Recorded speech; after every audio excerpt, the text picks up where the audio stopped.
VOA World News. VOA 세계 뉴스입니다. 중국과 러시아가 미국의 고고도 미사일 방어 체계 사드의 한국 배치 가능성에 대해 거듭 강한 반대 입장을 밝혔습니다. 세르게이 라브로프 러시아 외무장관과 왕이 중국 외교부장은 오늘 공동 기자회견에서 미국은 미사일 방어 체계에 대한 중국과 러시아의 타당한 우려를 존중해야 한다며 이같이 밝혔습니다. 왕 부장은 한국 내 사드는 관련국들의 방어 수요를 넘어서는 것이라며 이는 중국과 러시아의 전략적 안보에 직접적인 충격을 줄 것이라고 주장했습니다. 라브로프 장관도 북한의 도발적 행동이 긴장을 더욱 고조시킬 수 있는 조치들, 특히 사드 배치에 이용돼서는 안 된다고 지적했습니다. 두 나라의 이 같은 입장은 미국과 한국 당국자들이 북한의 4차 핵실험과 추가 탄도미사일 시험 발사 뒤 사드의 한반도 배치 문제에 관한 회담을 시작한 가운데 나왔습니다. 미국 정부는 남중국해에서 중국의 독단적이고 도발적인 행동에 대응하기 위해 아시아 동맹국들과의 협력을 강화하고 있다고 밝혔습니다. 토니 블링컨 미 국무부 부장관은 어제 하원 외교위원회 청문회에 출석해 중국이 주요 해역에서 항해 자유작전에 도전하고 있다며 이같이 말했습니다. 블링컨 부장관은 또 청문회에서 아시아 태평양 해양안보계획 법안에 대해 소개했습니다. 이 법안은 동남아시아 우방국들에 대한 지원을 확대하고 남중국해 분쟁도서 인근에서 미 해군의 순찰을 강화하는 내용을 담고 있습니다. 이에 대해 화춘인 중국 외교부 대변인은 어제 브리핑에서 미국이 추진 중인 아시아 태평양 해양안보계획 법안을 강하게 비판했습니다. 시리아 정부군이 러시아 공군의 지원을 받아 이슬람 순위파 무장 조직 ISIL이 장악하고 있는 시리아 북동부 데이르 에조르와 락카 지역을 공격할 계획이라고 러시아가 밝혔습니다. 알렉세이 보르다프킨 제네바 주재 러시아 대사는 오늘 시리아군이 ISIL과 알 누스라 전선 등 테러 단체들과의 전투에서 이룬 성과가 계속되기를 바란다며 이같이 말했습니다. 보르다프킨 대사는 러시아 전투기의 지원을 받은 시리아군이 이미 팔미라를 해방시킨 데 이어 데이르에조르와 락카로 향할 계획이라고 설명했습니다. 데이르에조르 지역은 여러 유전 시설과 인접한 전략적 요충지로 ISIL이 수개월째 장악하고 있습니다.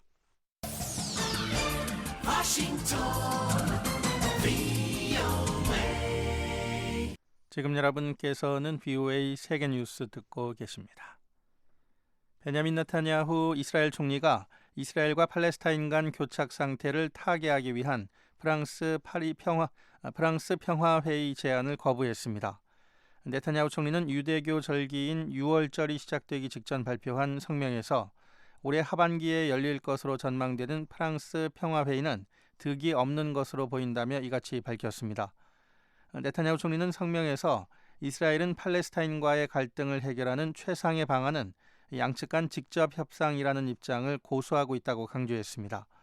또 이스라엘은 전제 조건 없는 양자 협상에 즉각 임할 준비가 돼 있다며 어떠한 다른 외교적 시도도 팔레스타인을 직접적인 협상으로부터 멀어지게 할 뿐이라고 지적했습니다. 이스라엘의 이 같은 발표는 다음 달 말 파리에서 열리는 외무장관 회의를 앞두고 나왔습니다. 영국 외무장관이 57년 만에 처음으로 쿠바를 방문해 양국 간 무역과 관광 교류 활성화 방안 등에 대해 논의했습니다.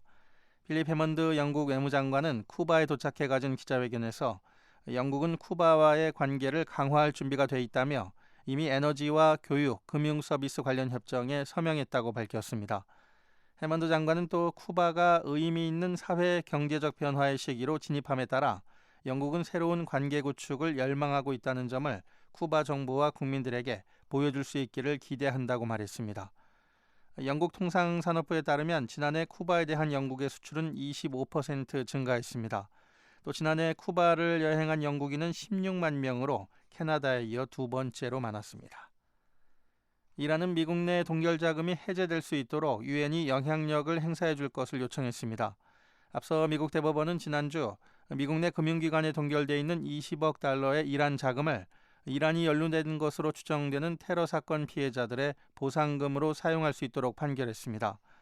이에 대해 무하마드 자바드 자리프 이란 외무장관은 어제 반기문 유엔 사무총장에게 보낸 서한에서 미국 정부가 국제 의무를 준수할 수 있도록 유엔이 개입해 줄 것을 요청했습니다. VOA 세계뉴스 천일규였습니다.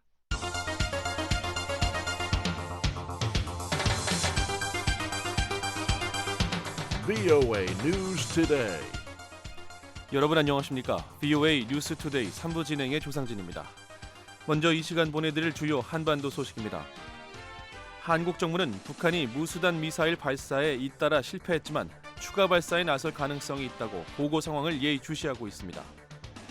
중국과 러시아 외교장관들이 북한에 잇따른 탄도미사일 발사에 대해 경고했습니다. 미국은 현재 대북 제재 철저한 이행 외에 다양한 경로를 통해 북한에 대한 전방위 압박에 나서고 있다고 미 국무부 고위 관리가 밝혔습니다. Relentlessly building pressure on North Korea, working principally with our key allies, Japan. 내일 북한은 대체로 흐리고 비가 온 뒤 늦은 오후에 대부분 그치겠습니다. 아침 최저 기온은 1도에서 13도, 낮 최고 기온은 8도에서 21도가 되겠습니다. 바다의 물결은 0.5에서 2m로 일겠습니다. 첫 소식입니다. 한국 정부는 북한이 무수단 미사일 발사에 잇따라 실패했지만 추가 발사에 나설 가능성이 있다고 보고 상황을 예의주시하고 있습니다. 전문가들은 무수단 미사일에 잇따른 발사 실패로 북한의 미사일 능력에 강한 의문을 제기했습니다. 서울에서 김완용 기자의 보도입니다. 한국 국방부 문상균 대변인은 북한이 무수단 중거리 탄도미사일 발사에 잇따라 실패했지만 추가 발사 가능성을 배제할 수 없다고 밝혔습니다.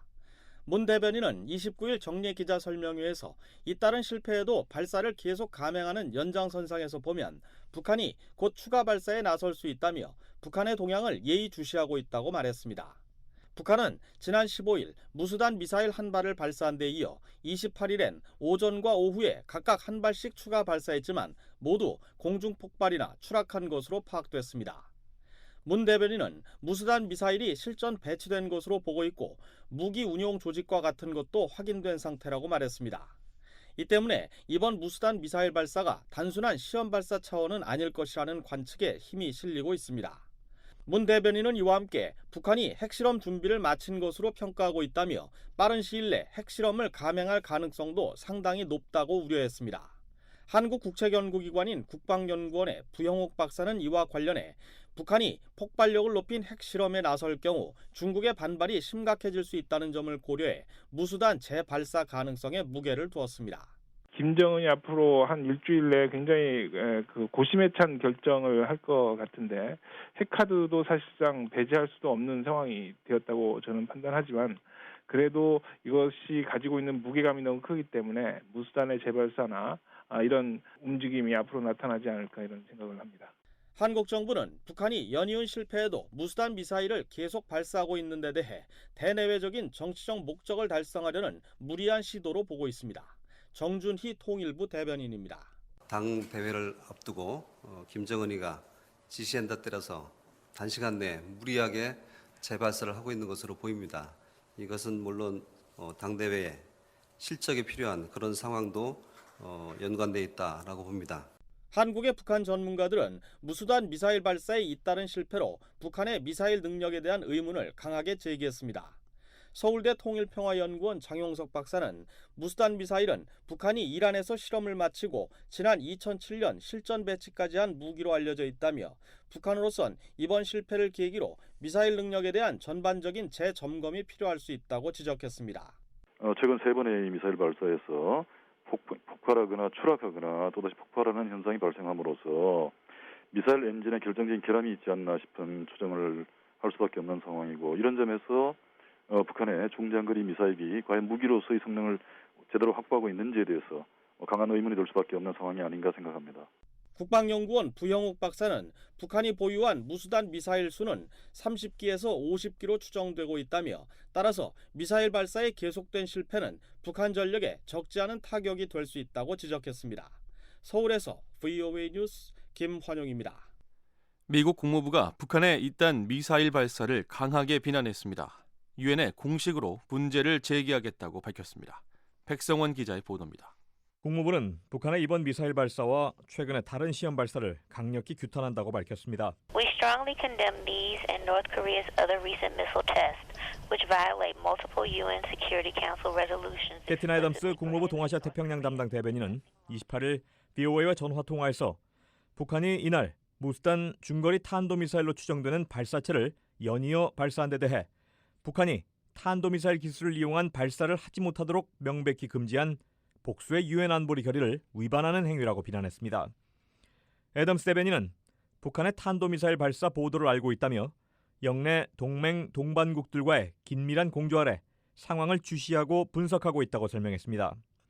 그러면서 이 같은 도발은 기존의 유엔 안보리 대북 제재를 이행하겠다는 국제사회 결의를 더욱 굳건히 만들 뿐이라고 말했습니다.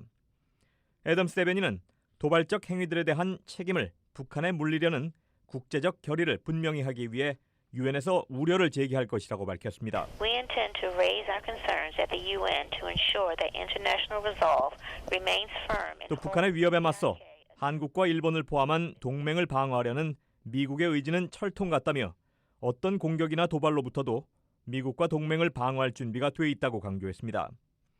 애덤스 대변인은 북한이 영내 긴장을 고조시키는 행동을 자제하고 대신 국제적 약속을 준수하는 구체적 조치를 취하는 데 집중할 것을 촉구한다고 밝혔습니다. VOA 뉴스 백성원입니다. 중국과 러시아 외교장관들이 북한에 잇따른 탄도미사일 발사에 대해 경고했습니다. 무책임한 추가 도발을 자제해야 한다는 겁니다. 두 장관은 북핵 문제 논의를 위한 육자회담 재개도 촉구했습니다. 이은경 기자가 전해드립니다. 왕이 중국 외교부장과 세르게이 라브로프 러시아 외교장관은 29일 중국 베이징에서 회담한 뒤 공동 기자회견을 열고 북한에 잇따른 탄도미사일 발사 등 최근 한반도 상황에 대한 입장을 밝혔습니다. 라브로프 장관은 이날 회견에서 왕이 부장과 자신은 북한이 무책임한 도발을 자제해야 한다는데 완전히 동의했다고 말했습니다. 이들은 북핵 육자회담 재개 필요성도 강력히 제기했습니다. 왕이 부장은 한반도 핵 문제를 근본적으로 해결해야 한다는 점을 고려할 때 육자회담 재개 노력을 포기해서는 안 되며 계속 필요한 조건을 창조할 수 있도록 노력해야 한다고 말했습니다. 그러면서 육자회담 재개는 유엔 안보리의 새 결의안 2270호에 포함된 내용이라고 지적했습니다. 왕이 부장은 또 현재 한반도가 고위험기에 놓여 있다며 각국이 결의안 2270호를 전면적으로 완전하게 어김없이 집행하고 이것이 북한의 추가적인 핵미사일 개발 추진을 막는 절실하고 근본적인 작용을 해야 한다고 인식했다고 말했습니다. 라브로프 장관도 동북아시아 지역의 안전과 관련된 문제는 육자회담 틀 안에서만 해결될 수 있다며 중국과 러시아는 육자회담이 재개되길 희망하며 재개 조건을 만들기 위해 모든 것을 다할 것이라고 말했습니다. 이와 관련해 두 장관은 미국과 한국의 육자회담 재개 문제를 논의할 것을 촉구했습니다. 중국과 러시아는 최근 한반도 상황과 남중국해 분쟁 등 아시아 지역 주요 현안에 대한 공조를 강화하고 있습니다. 두 나라의 이런 움직임은 미국과 미국의 동맹국들이 영내에서 영향력을 확대하는 데 공동 대응하기 위한 전략적 조치로 받아들여지고 있습니다. 두 장관은 이날 회담에서 특히 중국 동북 지역과 러시아 극동 지역에서의 협력을 강화하기로 했다고 밝혔습니다. 이는 한반도와 그 주변 정세에 좀 더 적극 개입할 것임을 분명히 한 것으로 풀이됩니다. 왕이 부장과 라브로프 장관은 또 미국의 고고도 미사일 방어 체계인 사드의 한반도 배치 가능성에 대한 강한 반대 입장도 거듭 확인했습니다. 왕이 부장은 사드 배치가 이미 긴장 상태에 있는 한반도 정세에 기름을 붓는 격이 될 것이라면서 사드는 유관 국가의 실질적인 방어 수요를 초월하는 것으로 지역의 전략적 균형을 파괴할 수 있다고 주장했습니다. 라브로프 장관도 관련국들은 북한의 행동을 한반도에서 자신들의 군사력 강화의 구실로 이용해선 안 된다며 사드 배치로는 한반도 문제를 해결할 수 없다고 말했습니다. 미국은 육자회담과 관련해 대화를 위한 대화는 의미가 없다며 비핵화에 대한 북한의 진정성을 사실상 회담 재개의 전제 조건으로 제시하고 있습니다. 또 사드 배치는 북한의 핵 위협으로부터 주한미군과 동맹국인 한국을 방어하기 위한 목적으로 중국이나 러시아와는 무관하다는 입장입니다. 한편 왕이 부장과 라브로프 장관은 이날 중러 두 나라가 상호 전략적 협력 관계를 더욱 강화하기로 했다며 블라디미르 푸틴 러시아 대통령의 6월 중국 방문 문제도 협의했다고 밝혔습니다. VOA 뉴스 이은경입니다. 미국은 현재 대북 제재의 철저한 이행 이외에 다양한 경로를 통해 북한에 대한 전방위 압박에 나서고 있다고 미 국무부 고위 관리가 밝혔습니다. 해외 북한 노동자들의 송금을 차단하고 불법 활동에 나서는 북한 외교관들의 추방을 모색한다는 것입니다. 조은정 기자의 보도입니다. 토니 블링컨 미 국무부 부장관은 28일 미 하원 외교위원회 청문회에서 유엔 안보리 대북 제재 결의의 충실한 이행을 각국에 권고하는 등 북한에 대한 전방위 압박에 나서고 있다고 밝혔습니다. Relentlessly building pressure on North Korea, working principally with our key allies, Japan and Korea. We're working in various ways to cut off all the revenues going to the regime. For example, they have, as you know, overseas workers. 블링컨 부장관은 동맹국인 일본과 한국과 주로 협력해서 북한에 대해 집요한 압박을 가하고 북한 정권의 돈줄을 차단하기 위해 다양한 방안을 강구하고 있다고 밝혔습니다. 블링컨 부장관은 구체적으로 해외 북한 노동자의 북한 송금 차단에 나서고 있다며 세계 각국에 북한이 식당과 사업체를 세워 정권으로 돈이 흘러들어가고 있는데 이런 사업체들을 찾아내 각국이 이 돈줄을 차단하도록 노력을 기울이고 있다고 말했습니다.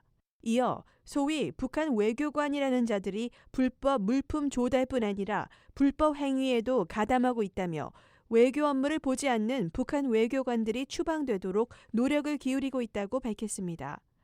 블링컨 부장관은 이 밖에 북한에 대한 전방위 압박의 일환으로 북한의 7차 노동당 대회에 각국이 사절단을 보내지 않도록 하는 한편 국제 행사에 북한 측 대표를 초청하지 않도록 노력을 기울이고 있다고 말했습니다. 그러면서 이 모든 노력에 미국, 한국, 일본 삼각 공조가 활발히 이뤄지고 있다고 강조했습니다. Because the three of us working together on these issues are a very significant and powerful force. So we share the view that these countries are at the heart of everything we're doing. Those two alliances. 블링컨 부장관은 미, 한일 세 나라가 이런 문제들에 함께 협력하는 것은 매우 중요하고 강력한 힘을 발휘한다며 한국과 일본은 미국의 가장 중요한 동맹이며 세 나라는 점점 더 협력을 잘하고 있다고 말했습니다. 블링컨 부장관은 미, 한일이 북한의 인권 침해 문제도 집중 조명하고 책임을 물을 것이라고 말했습니다. 블링컨 부장관은 특히 대북 제재 이행에 있어 중국을 주시하고 있다고 밝혔습니다. 그러면서 중국이 유엔 안보리 결의 위반에 큰 역할을 한 뒤 북한으로부터 수출입을 금지하는 품목을 발표하고 당국자들이 구두로도 이행 의지를 밝힌 점은 긍정적인 점으로 언급했습니다. 그러나 중국의 이행 여부에 대한 확고한 결론을 내기에는 아직 이르다며 집중적으로 동향을 주시하고 있다고 밝혔습니다. 블링컨 부장관은 미국의 독자적인 제재법과 유엔 제재 결의가 결합되면 북한의 셈법을 바꾸는데 매우 효과적인 도구가 될 것이라고 말했습니다. VOA 뉴스 조은정입니다. 북한은 억류 중인 한국계 미국인 김동철 씨가 국가 전복 음모와 간첩 행위를 했다며 10년 노동교화형을 선고했습니다. 북한 관영 조선중앙통신은 오늘 북한 최고재판소에서 열린 재판에서 김 씨가 공화국의 최고 존엄과 정치 체제를 헐뜯으면서 제도 전복을 책동했고 한국의 북한의 당과 국가 군사 비밀을 소집 제공하는 국가 전복 음모와 간첩 행위를 감행한 범죄 사실을 전부 인정했다며 이같이 보도했습니다. 김 씨는 중국 옌지에서 북한 라선시를 오가며 무역과 호텔업을 운영한 사업가로 지난 1월 미국 CNN 방송과의 인터뷰에서 지난해 10월 라선에서 전직 북한 군인으로부터 핵 관련 자료 등이 담긴 USB와 사진기를 넘겨받는 과정에서 북한 당국에 붙잡혔다고 말했습니다. 북한은 국제사회의 제재 움직임이 거세지는 상황에서 국면 전환을 위해 억류한 외국인을 언론에 공개해 압박을 시도하는 전략을 사용하고 있습니다.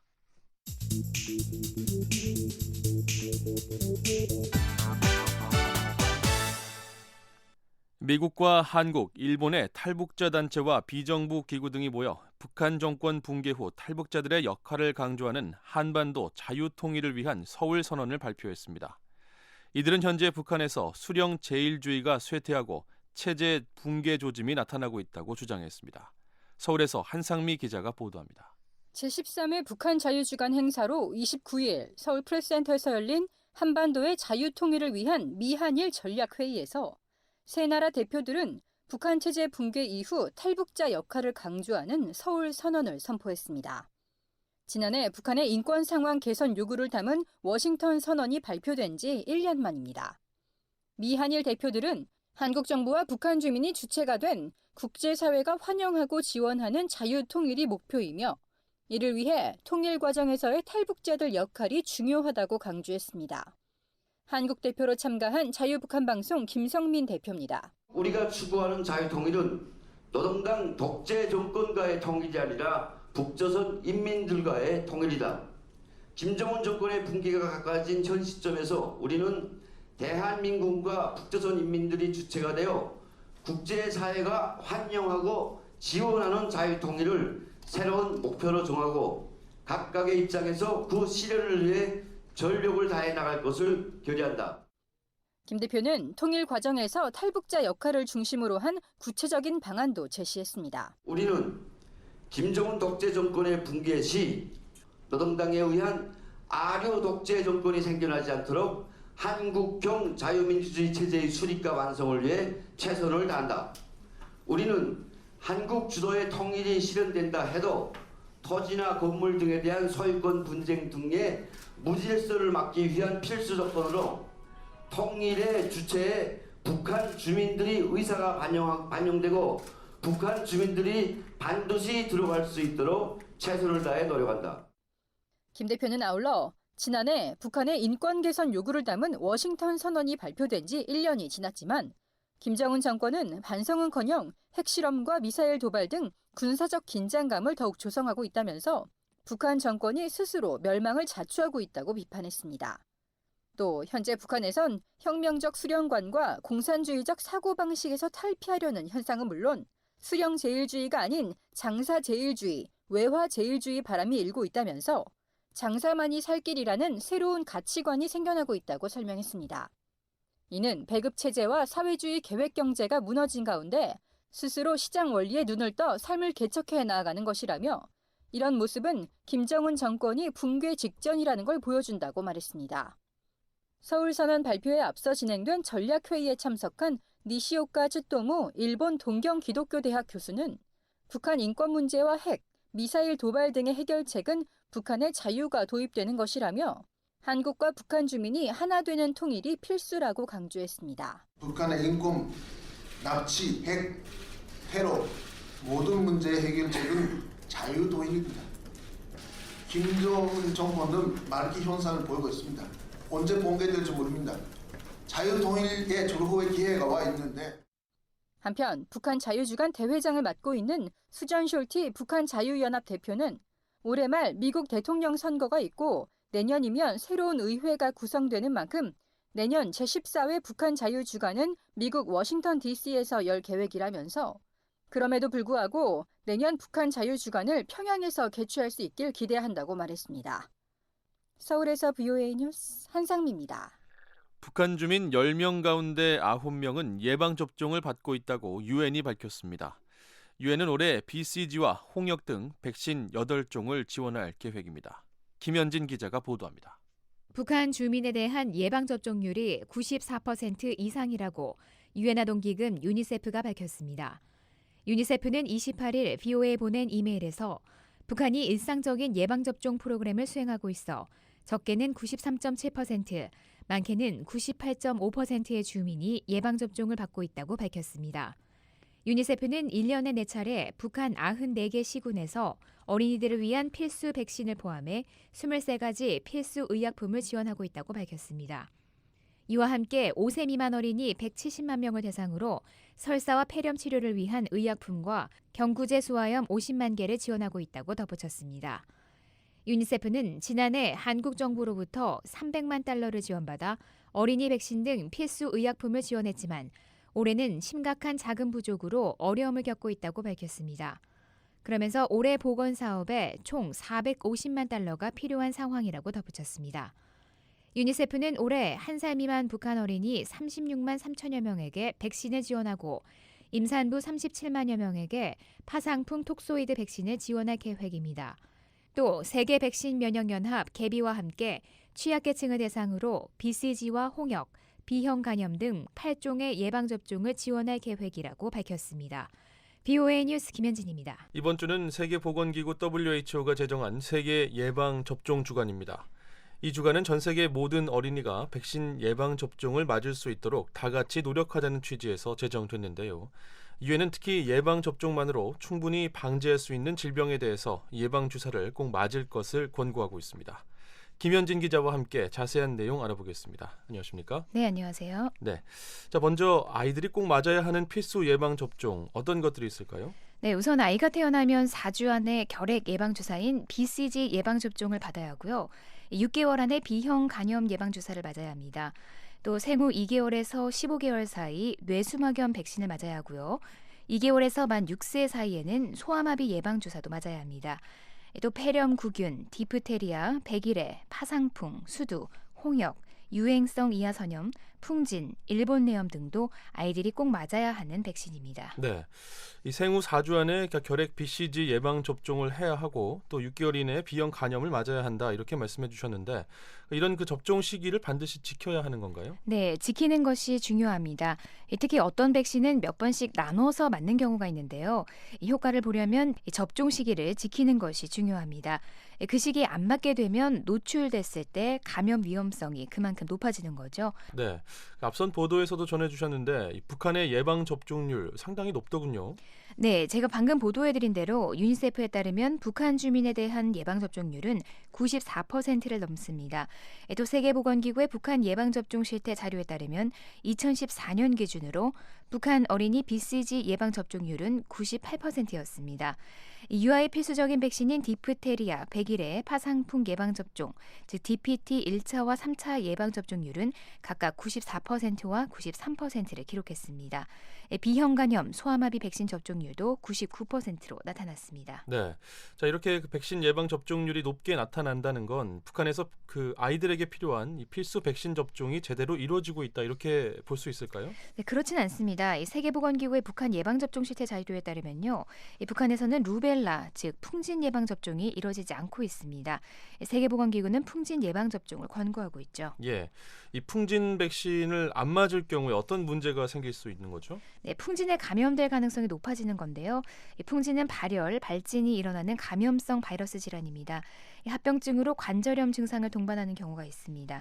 여성이 임신 중에 풍진 바이러스에 감염되면 유산을 하거나 아기가 선천성 기형을 갖고 태어날 수 있습니다. 영유아 시기에 주사를 맞으면 커서도 항체가 있기 때문에 상관이 없는데요. 맞지 않았다면 임신 계획을 세우기 전에 반드시 풍진 예방 주사를 맞는 것이 중요합니다. 항체의 유무는 피 검사를 통해 알 수 있습니다.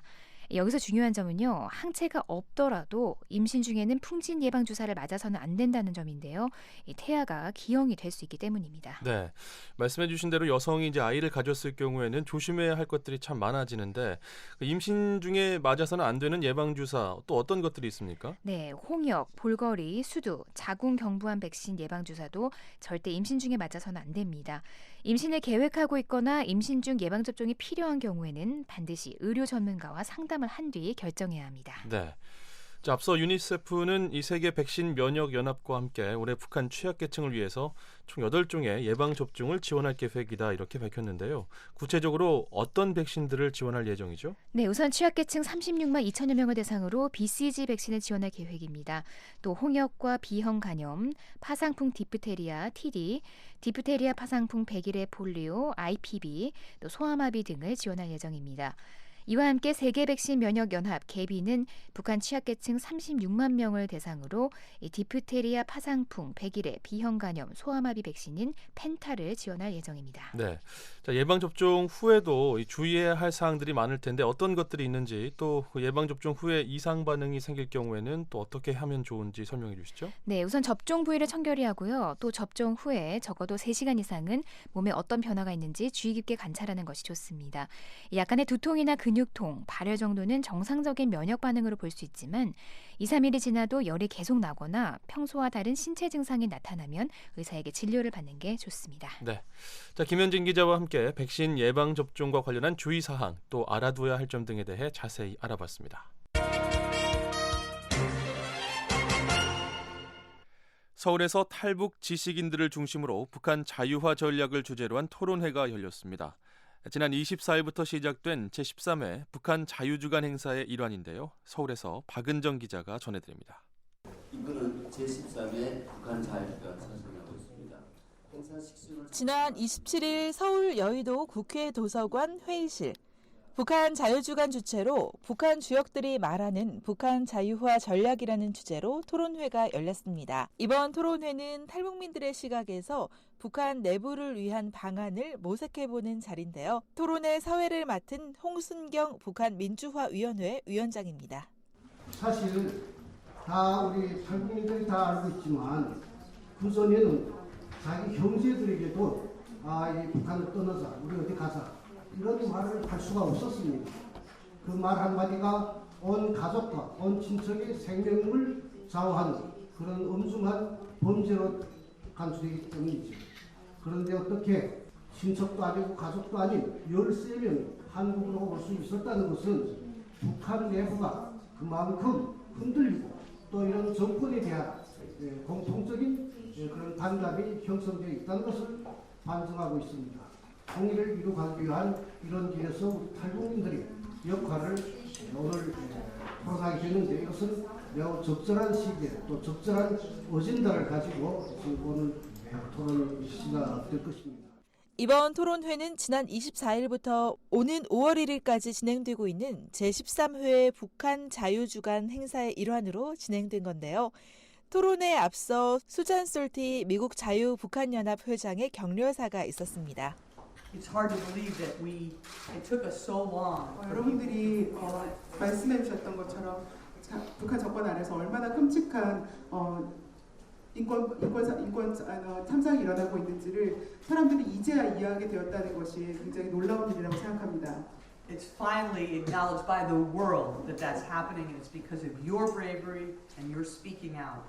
그러나 이제라도 세계가 이것을 인정하게 되고 알게 된 것은 바로 여러분처럼 용감하신 분들이 앞에 나오셔서 이야기를 해주셨기 때문이라고 저는 생각합니다. So for this North Korea Freedom Week, this 13th annual North Korea Freedom Week. 그렇기 때문에 올해 북한 자유주간에서는 저희가 북한의 붕괴와 한반도의 평화 통일 또 그 과정 속에서 북한 우리 탈북 주민들이 어떤 역할을 맡을 수 있는지를 논의하고자 합니다. 이날 토론회의 발제는 NK 지식인연대의 김흥광 대표가 맡았는데요. 김흥광 대표는 북한의 내부 변화의 동인과 가속화 방안에 대해 발표하면서 외부의 소식, 즉 진실을 알려주는 것이 가장 큰 변화의 동기가 된다고 주장했습니다. 우리가 북한 변화를 위한 전략을 연구하는 학술단체, 북한 내 USB를 포함한 이런 걸 들이보내는 이런 유입단체, 북한 보고말을 하는 단체, 그리고 탈북하는 북한 주민들을 중국에서도 구출해오는 단체, 그리고 대북 전단지를 날리고 북한 인권에 대해서 고발하고 인권 실패를 국제사회에 알리는 그런 단체, 그리고 대북 라디오를 하는 단체, 사생결단에서 노력할 때 북한의 변화가 북한 체제의 붕괴가 오니까. 이어 자유북한 방송의 김성민 대표와 북한 인민해방전선의 최정훈 대표, 그리고 성통만사의 김영일 대표 등 6명의 토론자의 지정토론이 진행됐는데요. 토론자들은 각자 소속된 단체의 활동에 대해 설명하는 시간을 가졌습니다.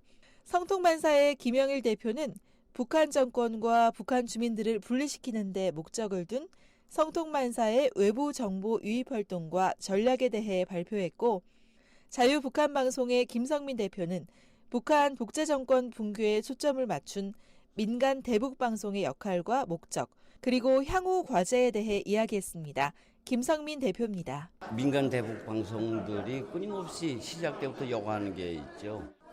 주파수의 적세로부터 풀어달라. 저희들 스스로에게 하는 요구이기도 한데 전파 임대를 하는 게 곧 자금 문제고 예산을 확보하기가 쉽지 않은 조건에서 한국 정부가 주파수를 가지고 있고 한국 정부가 북한의 소위 제재 압박을 주도하고 있는 현 상황에서 주파수 내주는 게 별로 어렵지 않다라고 보기 때문에 이 기회에 더 강력히 그 문제를 좀 촉구하려고 하고 있고요. 결해열 통일연대의 장세율 대표는 첨단 기술을 활용한 결해열 통일연대의 자료와 정보 제작 및 유입 활동과 앞으로의 과제에 대해 설명했고, 북한 인민해방전선의 최정훈 대표는 북한군 중하층과 제대 군인들의 조직적 결속을 목표한 북한 인민해방전선의 활동과 향후 전략에 대해 발표했습니다. 최정훈 대표입니다. 2014년 11월부터 2015년 4월 6차례 걸쳐 북한 내부에 노트필을 8,000대 투입을 했습니다. 네, 북한 주민들에게 알 권리를 가져다 주기 위해 9볼트 전압, 전기가 없는 그 상황에서도 외부 세계의 변화를 어떻게나 북한 주민들이 봐야 한다. 그래서 배터리를 볼 수 있는 노트텔을 8,000대를 투입했고 그들에게 다양한 변화들을 또 정보들을 끊임없이 노트텔을 통해서 볼 수 있게끔 들여보냈습니다.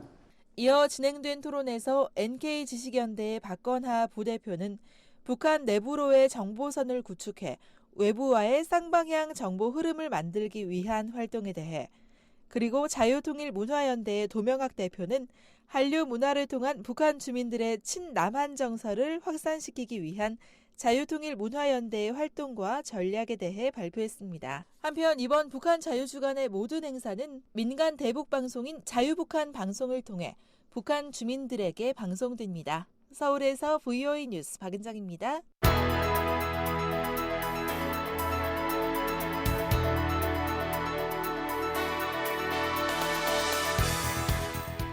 세계 곳곳의 뉴스와 미국 뉴스를 정리해드리는 세계는 지금 시간입니다. 박영서 기자와 함께하겠습니다. 안녕하십니까? 네, 안녕하십니까? 네. 자, 오늘은 어떤 소식들 들어와 있나요? 네, 남중국해에서 중국의 공세적 움직임에 대응해서 미군도 순찰 활동을 늘려야 한다는 목소리가 미국 의회에서 높아지고 있습니다. 이 소식 먼저 전해드리고요. 이어서 중국의 생산비가 올라가면서 남아시아 지역 경제에 도움이 될 걸로 전망된다는 소식, 영국 외무장관이 60여 년 만에 처음으로 쿠바를 방문한 소식과 마지막으로 지난해 발생한 미국 캘리포니아 테러 사건과 관련해서 3명이 추가로 체포됐다는 소식까지 전해드리겠습니다. 네, 자 먼저 남중국해 소식부터 살펴볼 텐데요. 남중국해 문제와 관련해서 미국 의회 상원과 하원에서 관련 청문회가 열렸죠? 예, 그렇습니다. 최근 아시아 지역을 순방하고 돌아온 토니 블링컨 국무부 부장관이 증인으로 출석했는데요. 블링컨 부장관은 남중국해에서 중국의 공세적이고 도발적인 움직임에 대응하기 위해서 다른 주변국들과의 협력을 단계적으로 넓히고 있다고 말했습니다. 남중국해 주변국들은 중국이 인공섬을 매립하고 군사 기지화하는 등 일방적인 영유권 강화 조치를 취하면서 위협을 느끼고 있는데요. 특히 필리핀 그리고 베트남은 중국의 이런 조치에 대응해서 미국과의 군사 협력을 넓히고 있습니다. 네.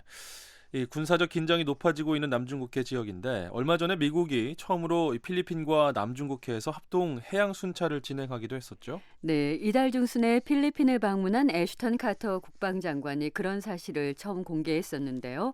지난달에 이어서 이달 초에 두 번째 순찰을 완료했다고 밝혔습니다. 카터 장관은 당시 남중국해에서 항해 중인 미군 항공모함을 직접 방문하기도 했는데요. 미국은 이 필리핀에 정찰 비행정을 제공하고 통신 감시 장비 개선을 돕는 등 필리핀이 해양 감시 능력을 향상시킬 수 있도록 지원하겠다고 밝힌 바 있습니다. 미국은 또 베트남에도 무기를 장착한 순찰함을 제공하고 합동훈련을 실시하는 등 군사 협력을 확대 중입니다. 네, 자 미국이 이렇게 그 남중국해 주변 국가들과 이 합동 순찰을 벌이는 등 협력을 이어가고 있는데, 그런데 미국 의회에서는 미국 정부의 대응이 좀 부족하다 이런 지적도 나오고 있다고요? 예, 맞습니다. 그래서 현재 미국 상원에 관련 법안이 발의돼 있는데요. 미군이 남중국해에서 중국이 건설한 인공섬 주변 순찰 활동을 늘리도록 하는 내용이 담겨 있습니다.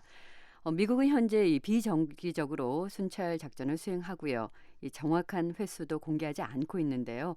새 법안은 이 주간 또는 월간으로 정기적인 순찰에 나서야 한다고 지적하고 있습니다. 네. 예, 상원 동아시아 태평양 소위원회 위원장인 공화당의 코리 가드너 의원은 분기에 한 번 정도 순찰 활동을 하는 걸로는 중국에 충분히 강력한 메시지를 보내지 못한다면서 순찰 활동을 더 늘려야 한다고 청문회에서 거듭 주장했습니다. 네.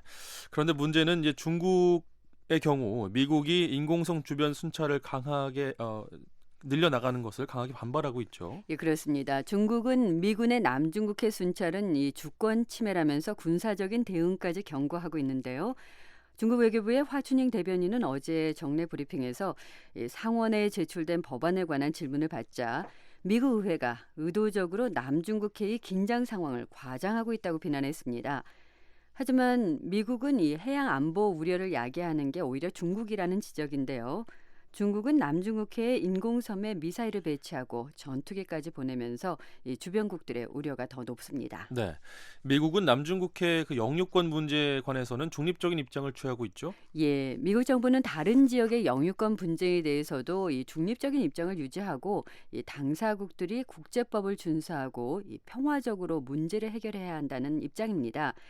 하지만 이 남중국해에서는 중국이 일방적으로 이 국제법에 보장된 이 항행의 자유가 중국의 조치로 제한돼서는 안 된다는 점을 강조하고 있는데요. 이를 위해서 미 해군의 순찰을 늘려야 한다는 게 미국의 입장입니다. 네, 자 이렇게 남중국해 지역에서 국제적으로 좀 문제가 많아지고 긴장이 높아지고 있는 이유, 뭐 전략적으로나 경제적으로 이 지역이 굉장히 중요하기 때문이겠죠. 예, 맞습니다. 남중국해는 이 전 세계 해상 상업 물동량의 절반 정도가 거쳐갈 정도로 중요하고요. 지하 자원도 아주 풍부하게 매장돼 있습니다. 특히 중국이 최근 남중국해 베트남 주변 해역에서 일방적으로 이 석유 시추를 재개하려는 움직임을 보이면서 이 베트남 정부가 강하게 항의하기도 했습니다. 네, 이번에는 아시아 경제 관련 소식 살펴보겠습니다. 세계은행이 남아시아 의류 산업에 관한 보고서를 발표했는데요. 중국의 인건비 상승 등으로 앞으로 남아시아 국가들의 경쟁력이 높아질 것이다. 이렇게 예상하고 있군요. 네, 보고서는 경제적인 측면 외에도 이 사회적인 측면도 보고 있는데요. 남아시아 의류 산업 점유율이 늘면서 이 경제 성장은 물론이고 현지 여성들을 위해서 시급한 일자리 창출에도 기여할 걸로 전망했습니다. 이 보고서에 따르면 현재 세계 의류 시장에서 베트남과 캄보디아 등 이 동아시아 업체들의 점유율이 빠르게 증가하고 있지만 앞으로는 이 상대적으로 인건비가 저렴하고 젊은 노동 인구가 풍부한 남아시아 국가들의 경쟁력이 더 높아질 걸로 예상했습니다. 이런 나라들로 인도, 방글라데시, 파키스탄, 스리랑카 등이 있습니다. 네. 남아시아 여성들의 취업 기회가 늘어난다는 것, 아무래도 뭐 의류 공장에서 여성들이 많이 일하기 때문이겠죠? 맞습니다. 보고서에 따르면 의류 산업은 다른 산업에 비해서 이 여성들의 취업 비율이 아주 높은데요. 스리랑카의 경우는 의류 산업 노동자의 3분의 2가 여성들이고요. 인도와 방글라데시도 3분의 1 정도는 차지하고 있습니다. 이는 노동 인구의 여성 비율이 상대적으로 낮은 남아시아 지역에서는 아주 이례적인 건데요. 세계은행 관계자는 지난 10년에서 15년 동안 남아시아 국가의 여성 노동 인구 비율이 계속 주는 추세였다면서 하지만 의류 생산이 늘면서 요즘은 증가하는 추세로 역전될 걸로 기대한다고 말했습니다. 네. 자, 남아시아 저소득 국가에서 여성들의 취업 기회가 늘어난다는 것, 어쨌든 긍정적인 현상이군요. 맞습니다. 세계은행에 따르면 이 노동 인구의 여성 비율이 늘어나면 국내 총 생산이 증가하는 건 물론이고요. 여성의 교육열이 높아지고 어린 여자 어린이의 조혼 같은 문제도 줄어든다고 합니다. 출산율도 낮아집니다. 네. 자, 중국의 인건비가 올라가면서 동아시아 국가들의 경쟁력이 높아졌고요. 이제 남아시아로 넘어가고 있다 이런 이야기인데요. 중국과 인건비 차이가 어느 정도나 날까요? 예, 남아시아에서 인건비가 가장 낮은 방글라데시의 경우는 이 시간당 임금이 50센트 정도고요. 상대적으로 높다는 인도도 1달러를 겨우 넘는 수준입니다. 중국은 2달러 50센트 정도로 이들 국가에 비하면 훨씬 높습니다. 네. 자, 그렇지만 남아시아에서 이 열악한 노동 환경에 대한 지적도 나오고 있죠. 네, 특히 지난 2013년에 방글라데시 의류 공장에서 불이 나서 이 1,100명이 사망한 사건은 국제사회에 경종을 울렸었는데요. 이 방글라데시를 비롯한 남아시아 국가들은 이후에 안전 규정 그리고 단속을 강화하는 등의 조치를 취해왔습니다. 세계은행 보고서는 안전 등의 생산 환경이 개선되지 않으면 이 남아시아 의류 산업이 계속 성장하기 어렵다고 지적했는데요. 외국 기업을 유치하거나 국제적인 무역 협정 등의 혜택을 입기 위해서는 국제사회가 요구하는 근로나 안전 기준을 충족해야 하기 때문입니다. 네.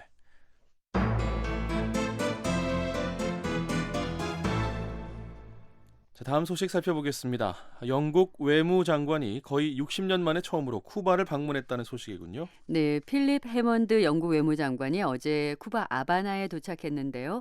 영국 외무장관의 쿠바 방문은 1959년 쿠바 혁명 후 처음입니다. 해먼드 장관은 어제 쿠바에 도착한 후 가진 기자회견에서 영국은 쿠바와 관계를 강화할 준비가 돼 있다면서 이미 에너지, 교육, 금융 서비스 관련 협정에 서명했다고 밝혔습니다. 네. 미국이 쿠바와 관계 정상화를 발표한 이후에 다른 서방국들도 쿠바와 관계 개선에 적극적으로 나서고 있는 모습이죠. 예, 바락 오바마 미국 대통령이 이 쿠바와의 관계 정상화 발표에 이어서 지난달 직접 이 쿠바를 방문하기도 했는데요. 1928년 이후 현직 미국 대통령의 쿠바 방문으로는 처음이었고요.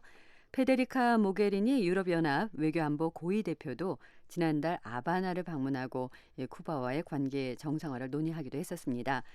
어제 이 해먼드 영국 외무장관은 쿠바가 중대한 사회, 경제적 변화의 시기를 맞은 가운데 영국은 이 새로운 관계 구축을 열망하고 있다는 점을 쿠바 정부 또 국민들에게 전달하고 싶다고 말했습니다. 네. 자, 영국과 쿠바 이 두 나라 간의 교역도 이미 증가세를 보이고 있죠. 예, 영국 통상부에 따르면 지난해 쿠바에 대한 영국 수출은 25% 증가했습니다. 해먼드 장관은 또 지난해 쿠바를 여행한 영국인이 16만 명으로 캐나다에 이어서 두 번째로 많았다고 밝혔습니다. 해먼드 장관은 이번 쿠바 방문 중에 고위 당국자들과 만나서 인권 문제, 또 지카 바이러스 사태 등 국제적인 보건 현안에 대해서도 논의할 예정입니다. 자, 끝으로 미국 뉴스 살펴보겠습니다. 지난해 12월이었죠. 미국 서부 캘리포니아주에 있는 샌 버나디노라는 작은 도시에서 총기 난사 테러가 일어나면서 14명이 숨졌는데요. 이 사건과 관련해서 추가 체포가 있었군요. 네, 미국 연방수사국이 어제 캘리포니아주에서 3명을 긴급 체포했는데요. 이들 3명은 캘리포니아 테러 사건 범인 가운데 한 명인 이 사이드 리즈완 파룩의 가족입니다. 이 파룩의 형인 사이드 라힐 파룩, 그의 아내인 타티아나 파룩, 그리고 타티아나의 여동생인 마리아 체르니크인데요. 이 마리아 체르니크는 테러범 사이드 파룩의 친구인 엔리케 마르케스의 아내기도 합니다. 네, 자, 이 사람들이 어떤 혐의를 받고 있는 겁니까? 예, 사기, 결혼과 공모, 허위 정보 제공 등의 혐의로 체포됐는데요. 미국 법무부는 러시아 국적인 마리아 체르니크가 미국 영주권을 얻기 위해서 엔리케 마르케스와 허위로 결혼했고요. 이 사이드라익 파룩과 그의 아내는 두 사람의 결혼식에서 증인을 서는 등 이 사기 결혼을 도왔다고 말했습니다. 네, 이 엔리케 마르케스 역시 앞서서 체포가 되지 않았습니까? 맞습니다. 지난해 12월 중순에 체포됐는데요. 역시 사기 결혼 혐의를 받았습니다. 이 마리아 체르니크가 미국 영주권을 얻을 수 있게 이 가짜로 결혼하고 매달 $200를 받았다는 겁니다.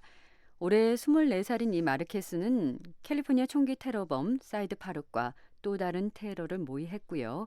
파룩이 범행에 사용한 총기를 제공한 혐의도 받고 있는데요. 이 테러에 사용된 소총 2정을 마르케스가 구입한 걸로 알려졌습니다. 네, 자, 파룩과 마르케스가 어떤 테러를 꾸몄었나요?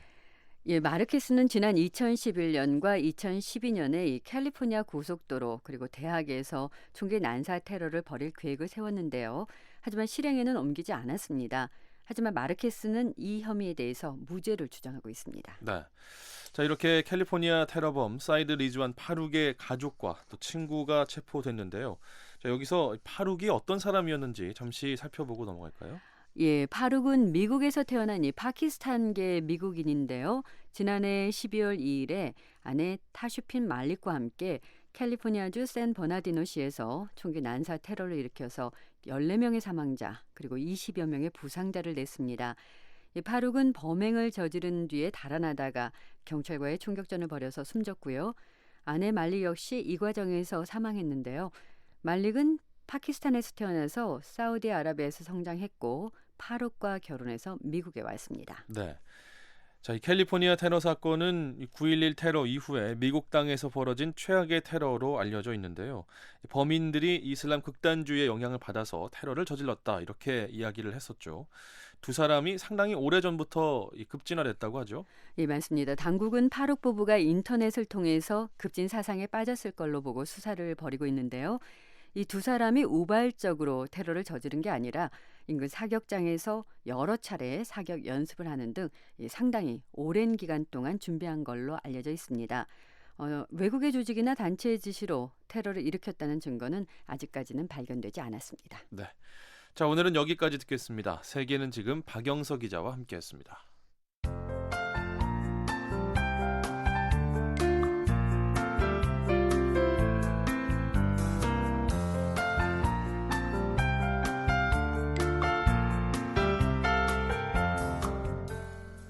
한국기상청 제공 북한 날씨 전해드립니다. 내일 북한은 대체로 흐리고 비가 온 뒤 늦은 오후에 대부분 그치겠습니다.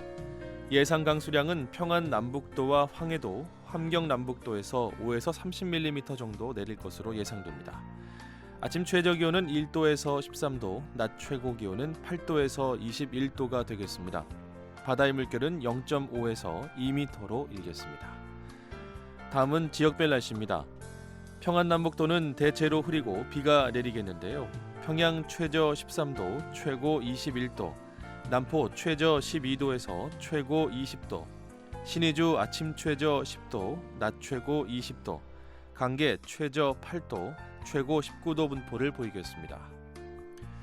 황해도 지역 역시 흐리고 가끔 비가 내릴 것으로 예상되는데요. 해주 최저 11도, 최고 17도, 개성 최저 11도, 최고 18도 분포를 보이겠습니다. 함경남도, 양강도, 강원도 역시 대체로 흐리고 비가 내리는 곳이 많겠습니다.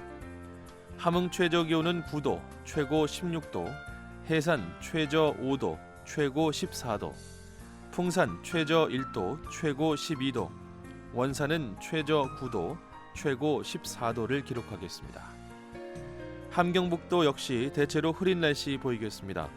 청진 최저 기온은 6도, 최고 12도, 선봉 최저 3도, 최고 10도가 될 것으로 예상됩니다. 이어서 해상 날씨입니다. 동해는 구름 많고 가끔 비가 내리겠습니다. 물결은 0.5에서 2m로 일겠습니다. 서해도 흐리고 비가 내릴 것으로 예상되는데요. 물결은 0.5에서 2m로 일겠습니다. 모레 날씨 살펴보겠습니다. 일요일인 모레는 대체로 흐리고 아침부터 가끔 비가 내리겠습니다. 아침 최저 기온은 2도에서 14도, 낮 최고 기온은 10도에서 27도가 되겠습니다. 바다의 물결은 0.5에서 2.5m로 일겠습니다. 한국기상청 제공 북한 날씨 전해드렸습니다. 뉴스투데이 3부 애청해주신 여러분 감사합니다. 지금까지 진행의 조상진이었습니다. 끝으로 세계 뉴스가 이어집니다. VOA 한국어 방송은 www.voakorea.com으로 접속하시면 다시 들으실 수 있습니다. 다시 듣고 싶은 프로그램이나 방송 원고를 보기 원하시는 분은 www.voakorea.com을 방문하시기 바랍니다.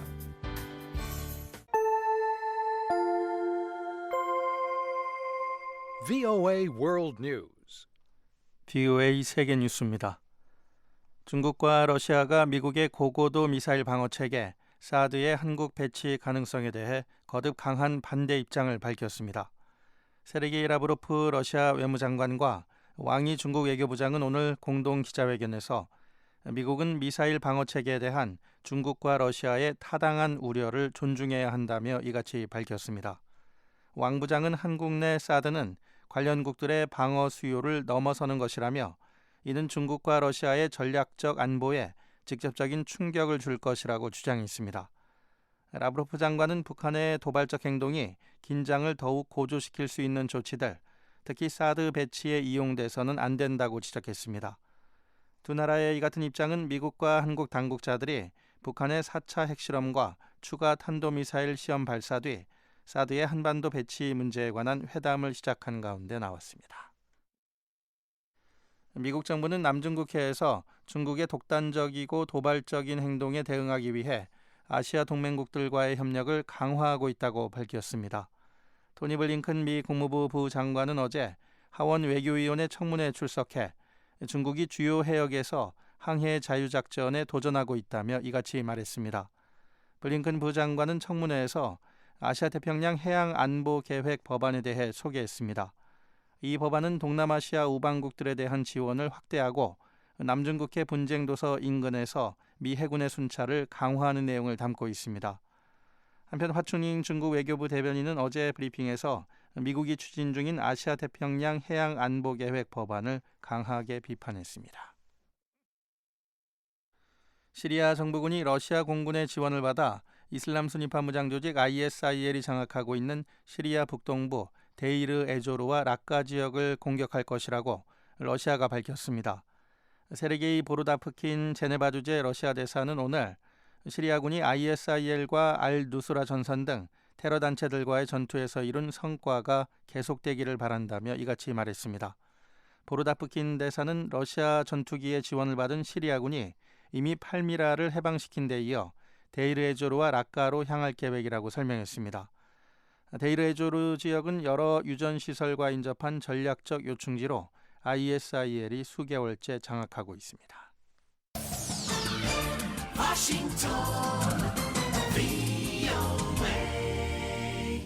지금 여러분께서는 VOA 세계뉴스 듣고 계십니다. 우크라이나 동부 지역 휴전 위반이 위험 수준에 도달했다고 국제감시단이 밝혔습니다. 유럽안보협력기구사나 우크라이나 휴전 특별감시단을 이끌고 있는 에르투그를 압박한 단장은 어제 유엔 안보리에 우크라이나 동부 폭력 사태가 다시 최고점에 도달했다고 밝혔습니다. 압박한 감시단장은 휴전이 시작된 지난해 4월부터 접수된 위반 사례 가운데 이달에 최고 기록을 세웠다고 말했습니다.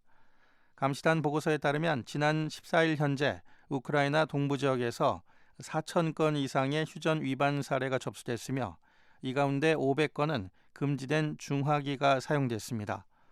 압박한 단장은 이에 따라 우크라이나에 적대 행위 중단과 완전하고 지속 가능한 휴전이 필요하다고 강조했습니다. 베냐민 네타냐후 이스라엘 총리가 이스라엘과 팔레스타인 간 교착 상태를 타개하기 위한 프랑스 평화회의 제안을 거부했습니다. 네타냐후 총리는 유대교의 주요 절기인 유월절이 시작되기 직전 발표한 성명에서 올해 하반기에 열릴 것으로 전망되는 프랑스 평화회의는 득이 없는 것으로 보인다며 이같이 밝혔습니다. 네타냐후 총리는 성명에서 이스라엘은 팔레스타인과의 갈등을 해결하는 최상의 방안은 양측 간 직접 협상이라는 입장을 고수하고 있다고 강조했습니다. 또 이스라엘은 전제 조건 없는 양자 협상에 즉각 임할 준비가 돼 있다며 어떠한 다른 외교적 시도도 팔레스타인을 직접적인 협상으로부터 멀어지게 할 뿐이라고 지적했습니다. 이스라엘의 이 같은 발표는 다음 달 말 파리에서 열리는 외무장관 회의를 앞두고 나왔습니다. 영국 외무장관이 57년 만에 처음으로 쿠바를 방문해 양국 간 무역과 관광 교류 활성화 방안 등에 대해 논의했습니다. 필립 해먼드 영국 외무장관은 어제 쿠바에 도착해 가진 기자회견에서 영국은 쿠바와의 관계를 강화할 준비가 돼 있다며 이미 에너지와 교육, 금융 서비스 관련 협정에 서명했다고 밝혔습니다. 해먼드 장관은 또 쿠바가 의미 있는 사회 경제적 변화의 시기로 진입함에 따라 영국은 새로운 관계 구축을 열망하고 있다는 점을 쿠바 정부와 국민들에게 보여줄 수 있기를 기대한다고 말했습니다. VOA 세계뉴스 천일규였습니다. 지금까지 여러분께서는 VOA 한국어 저녁 방송을 들으셨습니다. VOA 한국어 저녁 방송은 저녁 7시 30분부터 11시 30분까지 4시간 동안 중파 1188kHz를 통해 들으실 수 있습니다. 또 밤 8시 30분부터 9시 30분까지 1시간 동안은 단파 7460kHz와 9490kHz로 들으실 수 있습니다. 그리고 밤 9시 30분부터 11시 30분까지 단파 11990kHz, 12110kHz로도 VOA 한국어 저녁 방송을 들으실 수 있습니다. 그리고 매일 아침 3시 30분부터 5시 30분까지 2시간 동안 보내드리는 VOA 한국어 아침 방송은 단파 5875, 7365, 7485kHz로 들으실 수 있습니다. 함께해 주신 여러분 고맙습니다. 다음 방송 시간까지 안녕히 계십시오.